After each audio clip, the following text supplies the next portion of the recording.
Hi everybody, it's Nicole here from Baby2Sleep, and I am joined with the fabulous Carley Stenson, who you may remember from Hollyoaks, but most recently the incredible Ice Queen on Dancing on Ice. And she's going to share some of her parenting stories with us and give us an insight into how she found things going from planning to become a parent and actually being a parent, and how the reality is in comparison to what we think it might be. So thank you so much for joining me, Carly. How are you? I'm good. Thanks for having me. No, I'm actually surprisingly okay. How's the shoulder? Oh yeah, I feel like I'm like displaying it with my off the shoulder on purpose, but I'm really not. It's getting there. It's definitely getting there. I'm 9 weeks in post surgery, and I had to have oh gosh, an injection, a cortisone injection, because I had frozen shoulder. So I wondered why it was taking a lot longer to get it moving than it should have been. And it's because it was frozen shoulder. So now the pain stopped and I can work through it a bit more. So we're getting there. Thank you. Really good to know. That's really good to know. Um, Honestly, it was amazing watching you though. The way you just literally went from never ice skated to the absolutely beautiful on the ice. Beautiful. Oh, Um, thank you. I felt terrifying. I definitely didn't feel beautiful. Mark's choreography and guidance did everything. I was literally terrified the whole time. So thank you though. great acting ability. But I had that, a bit of it anyway. So we're going to talk a little bit about, because obviously you've got Sky now. She's coming up to two, isn't she? Yeah, yeah. Scarily so. I can't believe it's been a year nearly since we actually got in touch. Um, No. Gone so fast. Um, but you had Sky during COVID when things were not great socially, support wise, and everything else. And it's I'd really love to know what your how you felt really in that transition from what you thought parenting was going to be like to actually becoming a mum, and how you found that transition. Mm, yeah. I I'm not the most organized of people, as you know, but I do try and be quite efficient in timekeeping and life. And when I knew that we were going to have this baby, I was like, right, I'm going to be so on it. I'm not going to be working at the same time. I'm going to be focused and organized. And I think what's overwhelmed me more than I anticipated was just literally you have to take each half hour by each half hour with a child. Like Oh yeah. you can plan something for breakfast and it will go completely the other way. And it's just it, you well, you're completely out of control with everything, with every aspect. And that really kind of knocked me sideways. The lack of sleep knocked me sideways more than I ever thought. But I think I was quite fortunate because we were slightly coming out. Like she was born in June, so we were kind of coming out of of COVID, kinda. But the aftermath and not being around my family, I live 5 hours away from my side of the family and most of my friends. So I think the 2 year pandemic, then having a baby, which kind of makes you a little bit of a hermit anyway, and especially being in a place where I don't have my community and my network, not really. It's been kind of a really long process of building back the community around me, the village that it takes to raise a baby. So Absolutely. Yeah. and I've only just realized that coming out of it, that I was like, oh my gosh, that's been a really long time of kind of grabbing my army of people and going, right, help me, because I think I thought I could do it by myself, and you can't. It's very, very hard, very hard. There's a reason they say it takes a village to raise a child, though, and it that saying is so true. We don't think it. We The way that we are now is so different to when we were children, because Mm. in most cases our parents lived by our grandparents, and there was always babysitters on tap. Um, Mum may have worked part time or not worked at all. So there was always Mm-hmm. family there. Their friends were having babies around the same sort of time. So everybody was in a village together. And Yeah, now we're going to go, do you know what? We've got a career, I've met my partner, I've gone to university, and we move away. And then suddenly we're in a situation where, actually we haven't got people on our doorstep now. We haven't got that support. yeah. And we're completely lost, and that village just doesn't exist. Yeah. Trying to say to people, actually, do you know what? Plan your village, create your village now before your baby comes. So you aren't shocked or surprised or feeling so overwhelmed when it happens. Yeah. So important. It's so important. And I think, and I'd like booked for people to come and stay with me, like my friends and my family. But I'm still that person that when they came, I was like, do you want a cup of tea? And can I get you? Oh, are you still there? I am. Oh, technology scares me. And I still didn't relax when they were there sometimes as well. And I think, you know, if you ever were fortunate enough to go through it again, they will be, and they are the family that will go, don't be stupid, sit down. But just take that help when they come. Don't think about the washing. Don't think about the dishes in the dishwasher if you're fortunate enough, or the sink. Don't think about all of those things. They can wait. Rest when you can, and absolutely rest when you can. It's just vital. And, you know, have those people come around who will get up and know where the tea bags are to make you a cup of tea and Oh, I'm to, so glad you just said that, because this is what I'm trying to say oh, to people. You don't become the host. You are not the host when somebody comes to your house. you cannot, and I have to be more forthcoming with that, because I think the friends I invited round definitely would have done that. But I think because I was trying to be like, look how sorted I am, and she's only 6 weeks old, like I was like doing all this, and 6 weeks is a tiny amount of time in the grand scheme of things. And I needed to be, and I've learned this a lot, more assertive to say to people, you need to be assertive for me and get up and make yourself a drink, because otherwise I will see that your glass is empty and I'll do it. So please just let me help you, help me. So help me, help you, help me. So I knew all that. And do not bring flowers to someone who's just had a baby. Another thing for them to keep alive. Please don't do that. The amount of plants that's died in this house. Don't send me flowers. So, Oh gosh, it's so true. Bring me coffee, decaf, but bring me coffee. you know what? Watch my baby while I sleep, maybe. Like, clean the bottles. Do that. Like, don't come and give me more jobs. Come and said you've fed. Bring a platter. Yeah. So yeah.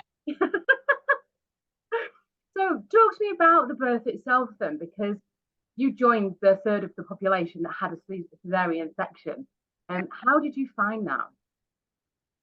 I was very, very fortunate that I say that it was still kind of like a crazy birth, but I've heard so many of my friends have worse, and I know people have had worse. So I feel I need to start this, preface it with, it was a nice birth. But yeah, I think I need to go through the notes, because what I kind of remember is that I started in labour.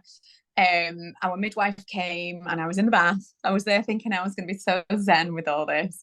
We had Dania had our music playing and all of that, and FaceTime my friends laughing, going, "Oh, this is amazing." And then she came around, measured me, and said, "Right, you've done everything. You just need to dilate now. Is that right? Am I even saying it right now?" Yeah. I'm rubbish. And then she's like, you're gonna meet your baby this afternoon, because this all started in the early hours of the Sunday morning. And I was like, oh my God. She shouldn't have said that. You 6 p.m. later, I'd gone to the hospital. They said, at 2 o'clock, the pain started to get quite bad. I couldn't stand. So they were like, right, let's get you to the hospital. And then what I found really hard is not knowing what your pain threshold is. Like, how do you measure that? Like, so I was thinking, this is really bad for me, but is this really bad? Am I a wuss? And actually, most women would be like, no, this is fine. Like, stay at home. So come 2 o'clock, so it'd nearly been 12 hours. I was like, right, I'm gonna go to the hospital. But I still was only 2 centimeters. So they were like wanting me to go home. And I was like, absolutely not. I'm not going home to guess again and then come back. So anyway, Q 10 p.m. that evening, so another 8 hours later, they were I was ready to go into surgery, but she just wasn't engaging. So nothing was happening. By 2 a.m. in the morning, I was like, give me that epidural. So I had the epidural. And they just said, she's just not coming down, basically. You're not Back. nothing. Pardon? Was she back to back? No, so it turns out our umbilical cord wasn't long enough. So the doctor, so basically her heart rate kept going up and down and up and down, and they didn't know what was wrong. They were trying to move me into different positions, and her heart rate was really uncontrolled, like unpredictable. They said, I think we're going to give you a C-section. Mentioned the heart rate. I remember me and Danny looking at each other, going, we're okay, like trying not to panic each other. But then what did make us relax is that they said there's another lady who needed the C-section before us, so would we mind waiting? And I thought, oh well, they mustn't be that worried. So as awful as that sounds, I like prayed for the other lady, but I was like, okay, well they're a bit more chill with us, so we can relax a little bit.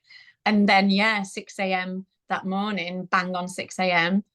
Sky was born. And it was only afterwards that he obviously looked at the umbilical cord and said, I don't think you would have given birth naturally because your umbilical cord was so short. So so that was our C-section story. So it was okay. Once I'd had the gas and air and the epidural, I was like, hey. And the whole pushing or pain section, I guess from start to finish, the whole thing was like 24, 26 hours. And I've heard horror stories. So in a way, I feel like I kind of, she was born healthy and I was okay. So as C-sections and non-planned C-sections, emergency C-sections go, everything was kind of relatively calm, whether they were like swans and the legs were like, oh my God, they never kind of let it show. So me and Danny were kept really calm, and we've got it on video and it's quite a nice little memory, and I'd never post it. So yeah, it was okay, and my recovery was good, and I had a lovely 24 hours, 48 hours in the hospital afterwards that our friend had paid for. She worked there and got us the room, which was the most beautiful 2 days of our life. Like, it was just so peaceful, and having all these people at hand, and Sky was sleeping then. That's when she slept. The first 2 days. So it was, I was quite lucky. I was really lucky. Yeah. But it's good. It's nice though, isn't it, when you've actually come out the other side and you can go, do you know what? It wasn't that bad, and we're all alive, and it's okay, and Yeah. got here safe. Yeah.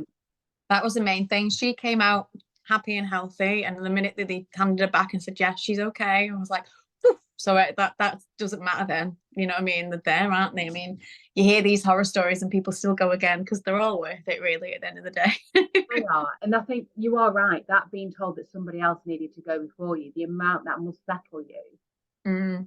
Yeah. 8 o'clock in the morning, they went, she's got to come out now. 17 Yeah. minutes without. Yeah, that would panic me. Yeah. It was awful to kind of hear someone was struggling more than we were, but it was kind of reassuring without them having to say anything. So yeah.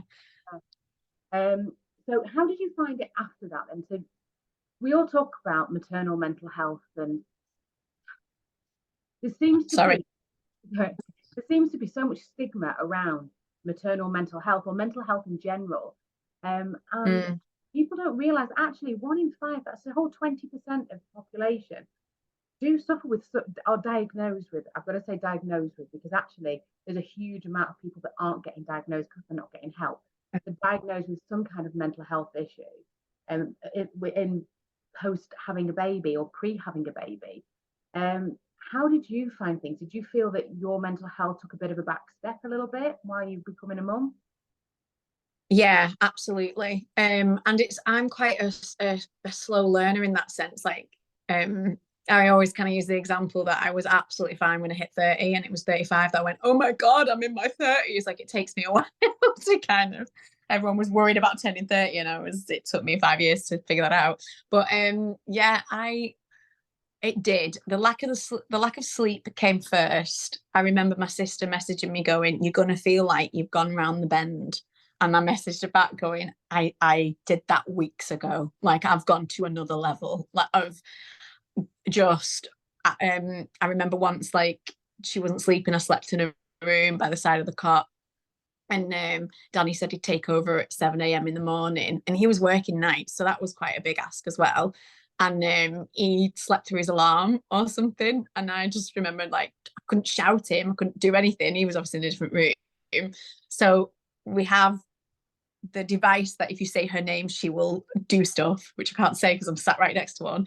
But so I knew he had one in the bedroom. So I just typed into my phone, like, hey, Mrs., play such and such a music really loud. So like 2 minutes later, he came bounding up the stairs. I'm so sorry, I'm so sorry, I'm so sorry. And he just took her.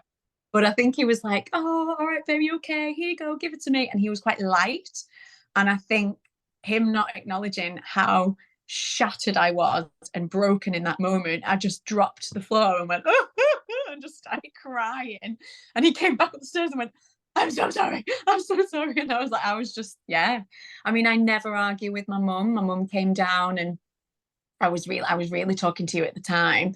And it was when we'd gone cold turkey with the feeding her during the night and I was coming off breastfeeding. And my mum thought she'd helped by taking Sky out. And I know you'd said to me, stop taking her out in the pram to try and get her to sleep. But I'd heard my mum come back with the pram and I thought, oh my God, my mum's got her to sleep. My mum's took her out and got her to sleep. And when I went downstairs, she went, she's due a nap now if you want to put her down. And I was like, and in my head, I thought, I can't even take her out in the pram. Like, you've took her, and two, Nicole told me I can't take her out in the pram. And honestly, I think I've got PTSD from trying to get that girl to sleep twice in the day in her room and then a third at night. Like that girl climbed on the walls. She did not want to sleep. And so the idea of trying to do it, knowing that I was going to have to do it again and then again, and my boobs are really sore because I hadn't expressed, and my mum was cleaning the windows, and all I could think of was the dishwasher and the washing machine are both full and the window man is actually coming later on. So the one thing you could do for me is not the windows. And I just flipped at my mum. I was like, woo! And I just like went mad at her for taking Sky out for cleaning the windows. And it was more guilt because she was trying to help me, but doing the wrong things. So trying to help me, but I was like, neither of those things that you thought has helped. It's done the opposite. And I just knew that that was me hitting rock bottom, that I was shouting and screaming at my mum. And I just was like, I am struggling. I am really struggling. And it was just the words had to come out of my mouth for someone to see it and do anything. So yeah, it did really, really did affect me. I think I put on a brave face as well, which doesn't help. But it takes a lot for me to say I'm really struggling. I think it was around 10 months. I think, like you said, it's been a year since we've been like chatting. So yeah, it did. Never said, by the way, don't ever take her out for a pram for a sleep. I think it was no. Perfect. You just kind of like, Carl, you can't just keep taking her out in the pram every time you wanted to get sleep. And because I got a dog as well, it was like walking behind it because I always felt guilty going out and not taking the dog. So I was trying to push the pram and walk the dog at the same time. So yeah, it was hard. Yeah. It is hard, and that's the thing. It's like you've hit that rock bottom because you're not sleeping. So then it's like we've got to do something about it. But then actually, and I say this to so many people, sometimes it's having to take a step back to be able to start moving forward. And that step back can actually be quite difficult. Then you come out the other side and you go, actually, we're sleeping, and I'm starting to feel better, and I'm starting to recognize the old me a little bit. Oh yeah. It is that you don't see it until you start feeling a bit more like yourself again, that you were struggling. You were. Oh gosh, yeah. I still don't think I'm out of it though, because she's in that, sometimes she naps and sometimes she doesn't, like 6 hours after she's got up, that if I am putting her to bed at night, I know it's a beautiful thing. I need to keep reminding myself now that it's actually a really lovely time that we have when I put her to bed now. But I have got like 18 months of every night, sometimes 3 times a day, of this stress and this peeping over the pram and hoping she was asleep, and then she was like, look at me, and I was like like that. And I just remember like ringing Danny so many times on a Saturday. It always seemed to be a Saturday because I think he left to go to work on a Friday night and could only come back home on a Sunday afternoon. So midday Saturday was like my hardest point because I knew I still had half the amount of time to go through again on my own. And And I just, oh God, yeah, I don't want to make light of the word PTSD, but I even now trying to get her to nap, I become like this like crazy kind of person of like, what time is it? Oh, what time is it? We've got to do that. Don't do that. And like, I go a bit OTT. So I think now it's just go with the flow. If she doesn't nap, she doesn't nap. Just go with the flow and just kind of like, don't make any plans. They'll all change. Okay? So just go with the flow. I literally have to keep telling myself that. Breathe in for 4 and out for 7. Yeah. My God. Regulate. Yeah. But the thing is, it doesn't matter. It's funny because, and you're not wrong when you say about the PTSD, not at all. And I don't think until you've been through, it is a trauma of that severe sleep deprivation. I'm not talking about the people that just say, oh, it's a phase, oh, you're tired. I'm talking about that real chronic sleep deprivation where you're up all night and it's horrendous. That it is PTSD. And even now, so I've got Sophia's 7, Alicia's 3. And even now, if there's something, I still feel triggered. Yeah. Feel it. And I have to literally step away. And I do, like I was just saying, then I have to go breathe in for 4 and out for 7. And I have to do that because I can feel everything in my stomach going, it's not good. And everything tenses. And if I'm that way, my kids are going to pick up on that. And it's that switch to go, okay, do you know what? This is not my child's fault. Actually, I've got to kind of help myself in some way here so I can help my child, because I know that if I do explode, that's not going to help them. But it is this, and people don't realize it is a PTSD. Sleep deprivation can do that to you. And Oh God. with mental health and everything feeds into each other. And Yeah. it does keep triggering. It's horrid. Well, it's every night, isn't it? It's like you don't. It's like I feel, and there's the guilt because when someone else offers to put her to bed, like we are fortunate, Danny's mum lives right next door, but she's a nurse, she does shift work, and you know she has her own life.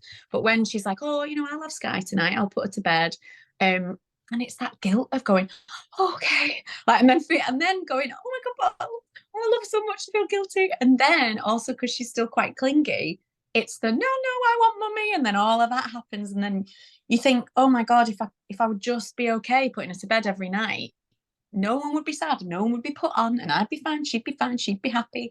Jan could have a glass of wine earlier and have a chill night. But it is that little bit of relief of going, okay, thank you. But then the layered effect is going, everybody needs a night off from whatever it is they're doing, anything they're doing. Everybody needs time off sometimes to rebuild and be the better person and come back the next day with, more energy. Well, we need to talk anyway on that because I've got a few things that will help you with that anyway, but we'll talk off. So breastfeeding as well, because obviously breastfeeding is a difficult one. People don't talk about that. I mean, I remember going to my NCT classes and being told, oh, make sure you've got your birth plan written out. You know what I mean? So make sure you get what you want. Newborn babies all the time. Breastfeeding is the most natural thing in the world. They just work their way up their body and they just latch on. Clever. We know for both of us, the sleep and the birth plan didn't quite go to plan. How was the breastfeeding element of that for you? I was lucky. Sky was awesome. Like genuinely, she was. No, my phone keeps beeping, but yeah, she was awesome. She latched on straight away. I was very, very lucky. My birth plan was generally kind of like go with the flow. I started well. That go with the flow mentality never stayed with me, but it was very much like a curveball could happen. I don't want to be too rigid with my plan. I'll have an idea. It would be amazing if this happened. This is what I'd love to happen, but I'm not going to be obsessive over it if it doesn't go that way. So yeah, and I wanted to breastfeed. I was very much ready, and that's what I wanted to do. And I was fortunate she latched on, and she would latch on to anything as well because my boobs got quite sore, so I'd have nipple covers on. She would still feed. I'd express with a bottle, she'd feed. And then I got cocky and did that. And then about 3 months in, I was like, oh, let's go back to bottle. And obviously she didn't want the bottle anymore. And then I was like, oh my gosh, she doesn't want it anymore. Like a surprise.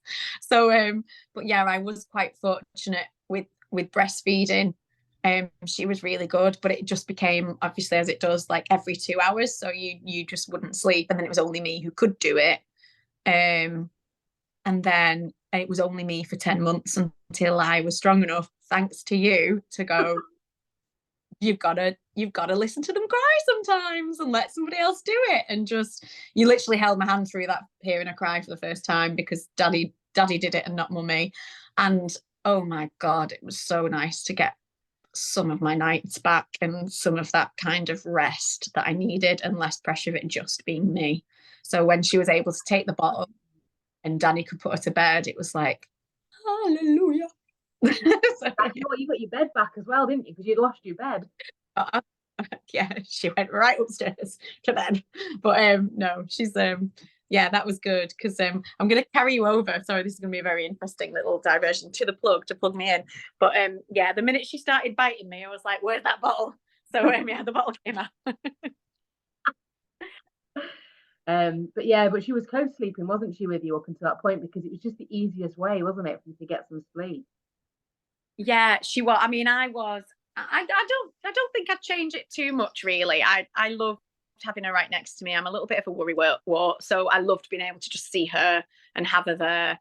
And I ain't gonna lie, I would have been that mum who would have had her in bed, but she was never bothered about being in ours.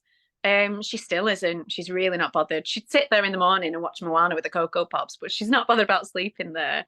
So yeah, we had the next to me crib, so I could see her and just literally roll over with the C-section as well, not have to get up and get out and lean over and just roll over and put her on. So yeah, she was there. And I think I misinterpreted, before I started speaking to you, I misinterpreted her kind of self-comfort as getting too big for the next to me cot, because she was scratching the sides and she was um like fidgeting a little bit, and I was like, oh my God, she's too big for this cot, we're gonna have to move her upstairs. And I think I did that too soon and then moved her back down again, when what I've learned from her is her little comfort is kind of scratching, and she scratched with my hand, she wanted my hand. Wanted your So hand. just like, again, took it easy, had a minute, like let go with the flow, instead of boom, boom, boom, quite regimented and trying to stick to a plan. It was like, no, go with the flow is a lot easier. You can't have a plan though. That's the thing. When you've got a baby, you can't have a plan.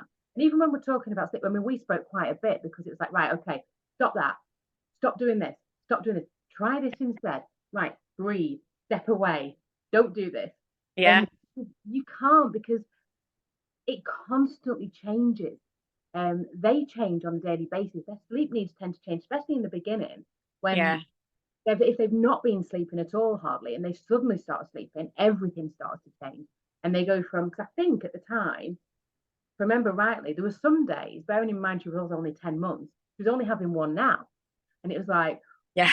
woo, that might explain a few things. And she was still going like 9 o'clock at night. I'm going, okay. Yeah, but I was like, no, don't tell me otherwise. Don't tell me otherwise, because I just dreaded trying to get her to sleep so much. I was like, well, no, she's ready for one nap now, Nicole. Honestly, she's ready. But then when she actually started going down to sleep, you know what I mean? Yeah, At the sort of time she was sleeping, it was like, oh, hang yeah, on a minute. Maybe she does need the sleep. I mean, it's like, maybe you can move the bedtime a little bit earlier. Maybe you can have an evening, you know. yeah. Oh, that's the thing. Yeah, just a little bit of downtime, isn't it? Just an evening. And yeah, she's still like a little bugger for going to sleep. She takes ages to fall asleep. But now, I mean, I'm up before her, and I mean, she was late for nursery today. They were all waiting for her. So it's like, oh my God, she loves a lion now. She just won't go to sleep. That's the thing. But yeah, We'll talk about that after. We'll talk about how we're going to change that, because there might be a few things that we can do to help with that. And it might just be that she's not ready at bedtime. It might just be that she's a night owl.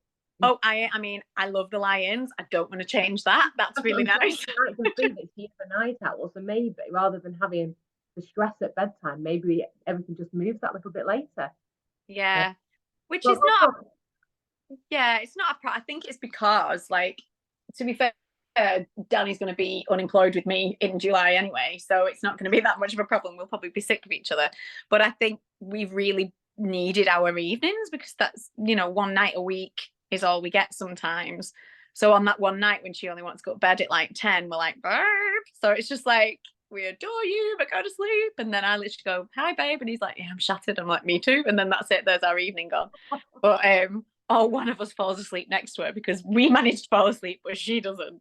So and it's kind of, you know, if we are fortunate enough to have a second one, I am wanting to be strong enough to go, "Love you, in your cot you go, awake, bye bye, self-soothe to sleep, please." Like, so I don't have to sit next to you until your eyes close and then wait 10 minutes to leave. You know what? You'll do things different the next time around, and you'll have better ideas. I mean, obviously, I'll put you on the passport to parent one anyway, so you've kind of got a bit more of an idea pre-arrival. But there's loads of things that you can do to get to that point where you don't have to be there constantly, but you can still give them everything that they need, and that you Yeah. as well. It doesn't have to be, you know, baby gets everything, mum has nothing.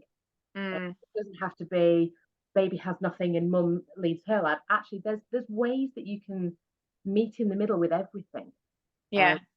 a lot of it comes down to the education. Um, Mm, when you understand, actually, my baby's telling me this now. I understand that. Actually, do you know what? I'll do what my baby's telling me, not what such and such body over there is telling me to do, or what yeah. that book's telling me to do over here, or the internet's telling me to do here. Yeah. Actually, my baby's telling me this. So Yeah. I'm going to follow them.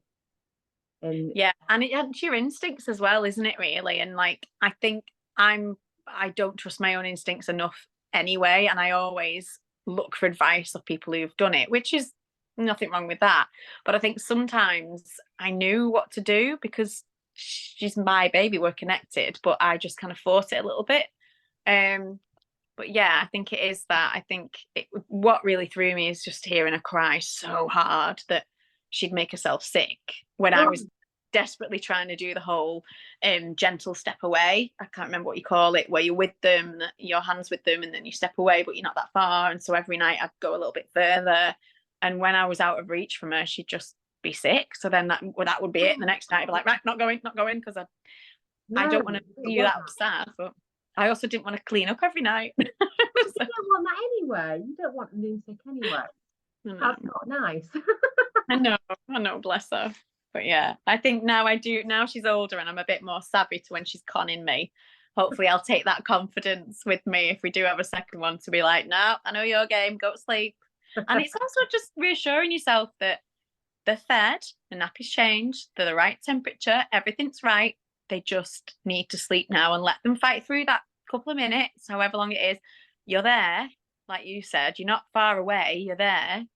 And I think when once or twice when she did that, when I just kept telling myself, she's absolutely fine. She's not playing me, but you know, she wants me. All she wants is me. Not she doesn't need anything. And then after a couple of minutes, she'd literally go from to and then fall asleep. And I'd be like, oh, the magic. That's it. That's what it is. So yeah. And it was so reassuring to hear that she can put it on sometimes. Yeah, well, the thing is, it's not so much putting it on. It's like, I'm not used to this. What is this? This Mm, is different. You're normally here. Why are you there? Come here. yeah. Something. And you go, I'm here. I'm here. I'm not far away. I'm just here. Mm, And then they go, oh, okay. You are there. Oh, it's okay. yeah. Do you know And they what? can tell when you know the difference as well. Because obviously the older she's got, the more assertive I've been, knowing her, I've been more confident in myself. I'm like, no, mummy's here, and she knows the difference in the tone, as opposed to, no, mummy's here, and then she's like, yeah, but you're not sure, are you? I can win you over. She totally can hear that tone. So I think, and it's reassuring on both of us when I'm confident with our decision for us. I'm like, no, baby, you're fine. Go to sleep. Mummy's here. And she's like, oh, okay. As opposed to a worried mother at the side. That obviously she senses the worry, then she's worried. So, Yeah, absolutely. You're in mm, control. You are about to hit that point though. She's going to start trying to get all this control, and you probably started seeing this, in that sense, because obviously she is coming up to 2 now. Are you starting to notice that she's literally trying to grab every bit of control she can possibly grab? oh yeah. I mean, she's ahead of her time anyway, that one. But Yeah, I mean, now it's like she wanted me in the middle of the night last night, and that was for milk, and I was like, no. And then, whereas months ago, I would have been like, oh my God, she's so hungry, she's really thirsty or whatever, and I would need to give her milk. But now I'm like, no, she's trying to just get me to keep her up or whatever. And I was like, no, you don't need milk. And then even this morning when she got up at like 9 o'clock, 8:30, I was like, do you want milk, babe? She was like, oh yeah. She was like, haha, you weren't that thirsty. 6 hours ago. So yeah, it's just it's building your own confidence, but she's definitely going to be testing the water. It took a very long time for Daddy to put her to sleep last night, but I think because he doesn't get to do it that often, they both were as bad as each other. So I could hear the piano going at 8 o'clock. I could hear things being played within that room, and I was like, oh, because I just thought, I was like, I kept, as you do as a parent, co-parent, you go like, don't wind her up now, babe. We're trying to calm her down. Yeah, but that fell on deaf ears because he gets to be fun dad for the night. So cue like 9:30. He's like, she's just fallen asleep. Well, I wonder why. So hey ho. What can you do? She's definitely got him wrapped around her finger. I think they do. They are very good with that with dads. But as long I kept saying to my nephews here visiting, as long as they're both having a nice time, they're both having a nice time. It's fine. It's both having a nice time. But I had to keep telling myself. It's all right. Eventually, she'll start grassing on him.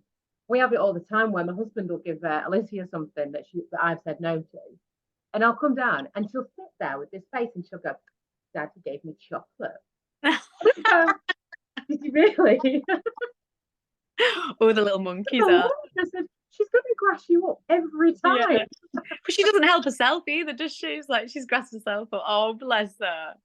Oh, it's very cute, but it's just like, can't lie, it's great. Oh, it's lovely for now. Yeah. I've got that with my eldest. That's always fun to do. God. Like, come on, tell the truth. Your sister didn't do that, did she? It's like, no, get her into trouble. She's well done for getting the truth out of him eventually, though. My gosh, it scares me. That age now, that scares me. Every age is scary. And the constant. She was said to me the other day, she opened something to him. She said, scan the QR code. I went, how do you know what a QR code is? Oh. I'm just like, they are just coming on so fast with everything. Yeah. You're the same age as me, so it's that our time was Encarta. That was our stuff in school, wasn't it? The scene that went in. Yes. Oh God, yeah. The good old days. Coming home talking about QR codes. Just like, I still don't understand the blooming QR codes. Gosh, they are. It's bonkers what they have to contend with now. But we're learning with them, and that's the thing, isn't it? We've got to keep learning with them. It's just going to keep working. So, what would you say to somebody now who was previous you, before you had your baby? What would you say to your old self? What would you say to your past self? Oh, don't be so hard on yourself. You mean when it happens? No, just anything. What advice would you give your pre-baby self, your old self, if you met each other in the past? About knowing that she's about to have a baby. Yeah. What advice would you give yourself about parenting? Oh, the big one for me is take each hour as it comes. Go with the flow. Be kind to yourself. It's going to be bigger than you ever could anticipate. And get your people around you and lean on them. Yeah, I guess they're the biggies. It's just proper go with the flow and let things go. If that didn't work, let it go. There's another day, try again. And as long as your baby's happy and healthy, that's all that matters. And that's why you need your people, so that you can sleep and be happy and healthy as well. Exactly. Yeah. And that's brilliant advice. And I hope you get to give yourself that advice. I know. Log it in. I'll try and remember it later today. Never mind me with another one. Yeah. But thank you so much for talking to me today. No, it's a pleasure. Thank you. I know a lot of people are going to take what you said and go, do you know what? it's okay that I've struggled, and you know what? If I've struggled, it's normal. There's nothing wrong with me. Um, No. it's okay to ask for help. Oh, it is. And it breaks down barriers and you end up speaking to people more and connecting. And brilliant if you've not had to struggle. That is amazing. Tell us, how did you do? Unicorn babies. Exactly. That's amazing. But yeah, you connect with people more. Yeah. Thank you so much. Thank you. Pleasure. I hope you all found it really helpful. And I've really enjoyed chatting to you. So thank you so much, Carly. I'll see No, you. absolute pleasure. I love. Have a nice day. Some love to the girls. Bye.